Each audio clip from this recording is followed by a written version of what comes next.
All right, in the next few minutes, you're going to discover how to properly use ChatGPT-5. And just so you are aware, 90% of the population still don't understand one, what it is and why it differs from ChatGPT-4, and more importantly, how to properly utilize it so one, you can actually get ahead of your competitors because you're actually prompting ChatGPT-5 correctly. So in the next few minutes, you're going to learn just that, and you're actually going to get copy and pasted prompts that you can use today so you can get better results instantly as soon as you go on to ChatGPT. Let's continue. So I have 5 practical upgrades that unlock deeper reasoning, tighter control, and higher quality outputs to beat your competitors. Number 1, I think it's important just to realize why your prompts stopped working. And the reason this is because here's kind of the problem. Old prompt tricks kind of relied on the model filling in gaps and guessing your intent. Now, that still is the case. However, ChatGPT-5 does less guessing with instructions that are vague. And a lot of us will just log on and will make basically very vague prompts, and it's not really helping the model, specifically this model, because it has actually changed. They actually designed it a little differently. So again, when the instructions are vague, it follows, it doesn't really do its job to a high degree. All right, and we'll talk about why in a second here. But essentially, there's a hidden router that may shift you to faster, cheaper pathways. It's almost like the human mind. If it doesn't have to do higher orders of thinking, it just simply won't. It'll give you basically what you're asking it for, or just do kind of a default lesser degree answer. Okay, what does this mean? Thin prompts now trigger thin reasoning. All right, vague requests get minimal effort responses, and the model won't read your mind anymore. All right, so specificity wins here, ambiguity loses. All right, and so if the output, this is kind of the takeaway, if the output feels shallow or generic, you simply and you likely didn't trigger the higher reasoning path, and I'm going to show you how to do that very, very shortly here. In fact, there are 5 fixes. Okay, so these 5 techniques work together to unlock ChatGPT's full potential. And again, ChatGPT-5 is very powerful. I'm going to show you how to properly utilize it with these 5 takeaways. We're going to go in depth here in the next few minutes. Number 1 is just Prompt Optimizer. It is a very cool tool that no one, and I mean no one, knows about. I actually just found about it recently here, and I use ChatGPT all the time. Number 2 is indication phrases to actually get it to elicit a higher intent prompt. Output control, code language, and perfection loop. Now, if you're a beginner, intermediate, or expert, this all applies to you, and I'm sure you can take away something so that your own prompts are a little better. So let's get into it. So, OpenAI Prompt Optimizer. This is actually really cool. I'm gonna show you the exact link so you can use this. This is the official prompt optimizer tool by OpenAI. Okay, now you do need a developer account. Okay, with billing enabled. If not, I'll show you the free workaround right here. If you don't have access, use this prompt. Okay, so this technique basically transfers vague requests into structured testable prompts with clear, this is the most important part, with clear sections for role, goal, constraints, inputs, output format, and quality standards. So let me show you this here. Now, I was working with it earlier just to give you, this is kind of the original prompt, again, very vague. I'm looking to create an ad copy for a clothing brand. Please create me 5 ads with headline, body copy, and a CTA. Please make them punchy. Now, obviously, that's very vague, but this is majority of what people are actually putting into the system. Okay, so this is the coolest part. So here, they actually break down why, one, they're making the changes, and basically, why they're doing the changes. So after using this tool for so long, you actually start understanding why they're actually doing what they're doing and how to actually get better prompts. Okay, so it's just quickly here. So you can either press here, or you can actually just review changes here.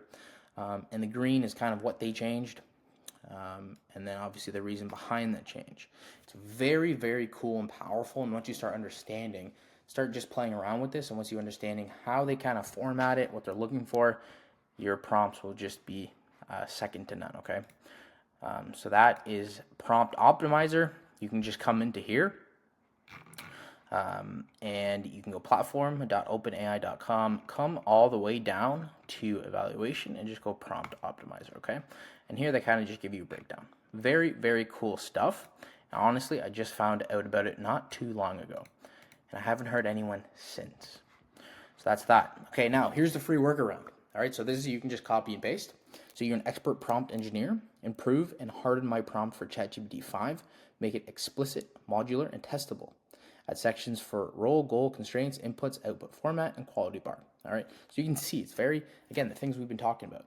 It's not vague. It's very specific. It's actionable, and it's what they're looking for. Okay, so this prompt here does just fine if you do not have a developer account with billing enabled. Okay, so that is number one. Now, it's even more powerful when you combine it with option 2, okay, and workaround 2. And that is indication phrases. Now, indications are super important. Again, if ChatGPT is kind of there's this router pathway. So if ChatGPT doesn't have to do something, it's just like, again, like the human brain, they don't want to put out more energy than they have to. So what you want to do is use indication phrases. You essentially want to tell the model to think hard, okay? And I'm going to show you some examples here. But really, all we're doing is we're triggering a higher reasoning path when your task is non-trivial.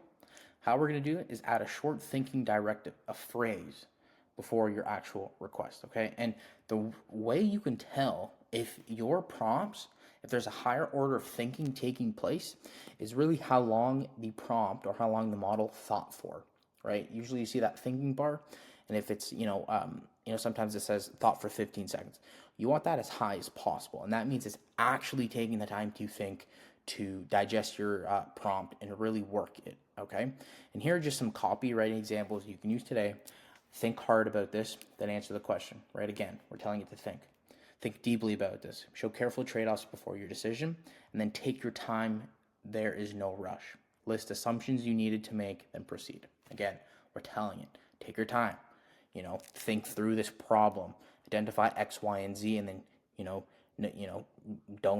no assumptions. Think about it. All that stuff, right? So these phrases, again, signal complexity and encourage the model to allocate more resources, more reasoning to your task, okay? Just like the human mind, we don't like to put out more energy than needed, okay? So that's number 2. So your optimizer indication phrases are super important. However, number 3, output control is crucial as well. Now, so you can basically choose low and medium and high verbosity, okay, up front to fit your use case.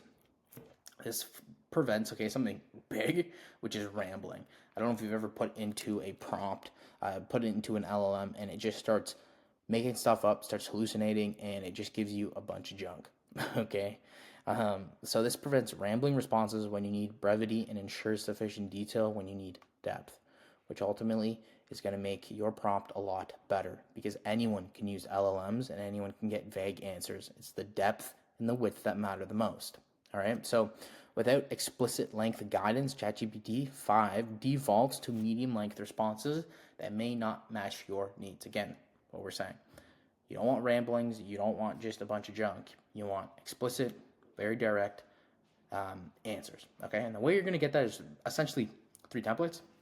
If it's something that you're just looking to kind of get a broad response, or just something that's not really that high intent, you can just use a low verbosity, which is basically just give me the bottom line in 100 words or less. Okay, use Markdown for clarity and structure. We're going to talk about that here in a second. Medium verbosity, aim for a concise 3 to 5 paragraph explanation. Then ultimately you have high verbosity. I absolutely love, provide a comprehensive and detailed breakdown, 6 to 800 words. Again, the word comprehensive is another kind of hack you can use to get a better output, all right? So moving on to number 4, this is where we get into more of the weeds here. This is structure equals clarity. Now again, the biggest thing was being specific, giving it the proper guidance it needs. And so wrapping inputs and instructions and labeled tags removes ambiguity, which is gigantic, and helps the model distinguish between context, data, and instructions, okay? And the way we're simply going to do this is really talk to it in its foreign language. Okay, so here's the prompt you can kind of use. You can actually take this prompt, copy and paste it, put it into your LLM, and just say, hey, put my prompt, and basically just make an alternative out of this, okay, or use this as a reference prompt. And that is act as a hiring manager. All right, so this is just an example. Act as a hiring manager, ask me the 3 most challenging behavioral interview questions for this role. After each answer, briefly critique it and rate it from 1 to 10. As you can see here, we start to label.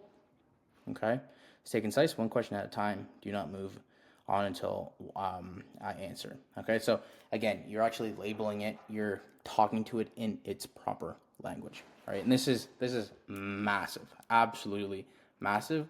And this here you can do.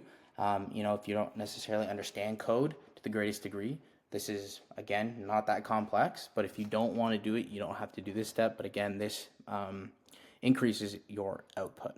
All right, and then lastly, and I'm going to show you the master prompt. Lastly, is basically just a perfection loop. So we can self-critique until it's 10 out of 10. This technique is best for just 0 to 1 work, such as briefs, documents, and long-form content. By requiring the model to create an internal criteria, okay, and iterate privately before responding, you get basically first draft outputs, which is fantastic because you don't have to keep going back and forth with it, and it's very just time efficient. And so the template you can use right here is before you respond, create an internal criteria for a world-class answer to this task. A lot of people use world-class in their prompts. Again, you're being specific, you're giving it titles, and so forth. So iterate privately until the answer scores 10 out of 10 against that criteria. Show me only the final output, which is perfect. If information is missing, state assumptions at the top. All right, so this single addition transformed the first draft into polished deliverables. So again, if you're kind of just playing, if you're going back and forth with it, and it's time consuming, do this number 5. Do the perfection loop, copy and paste this prompt, put it in, and I promise you, your prompts will be, or your outputs will be a lot better. Okay, now this is the master prompt I'm going to show you right now. Kind of includes all 5. This is the master prompt you can copy and paste, and you can use this as a reference for anything you're trying to create. You can put it in, use that as a reference, and the ChatGPT will basically keep this format but put your information in. So, number 1 at the top, we have engage your highest reasoning pathway, which we always want, even if it's something that you're not too concerned with. We still want a high reasoning output. All right, so engage your highest reasoning output pathway. Treat this as high stakes deliverable. You'll see some people say your life depends on the type of output. Again, you're being specific with the LLM. Here we go. We start title and tagging. Your role, VP level consumer operations strategist. Task, produce 1 or 2 page operating plan. Okay, context. So the model knows the context around this output, around this prompt. We have constraints. Constraints are huge. So this, you don't have hallucinations. It just basically stays within the constraints that you give it, which is perfect. Output format. How do you want this outlined? And then quality bar. All right. So before you respond, create a private rubric, criteria for clarity, feasibility, completeness, measurability, and sequencing. Okay, so iterate internally until the plan scores 10 out of 10. So this really helps draw in the quality, right? This whole thing from top to bottom is a master prompt. It's really, really helpful when you're trying to get, again, highest reasoning pathways, okay? And I promise you, most of your competitors, most of the people using ChatGPT-5 do not know how to prompt like this. This is a massive cheat code. And this is how they actually built ChatGPT-5. That's why you may hear people say ChatGPT-5 is just not like ChatGPT-4. It is. It's just built a little differently. So if you enjoyed that, I want you to watch this video right here. All right. This video basically is the skills required to succeed. In this corner right here, required to succeed in the AI era. All right. So it's not just about prompting. It's about the skills you adapt to in this new era. Thank you. Take care.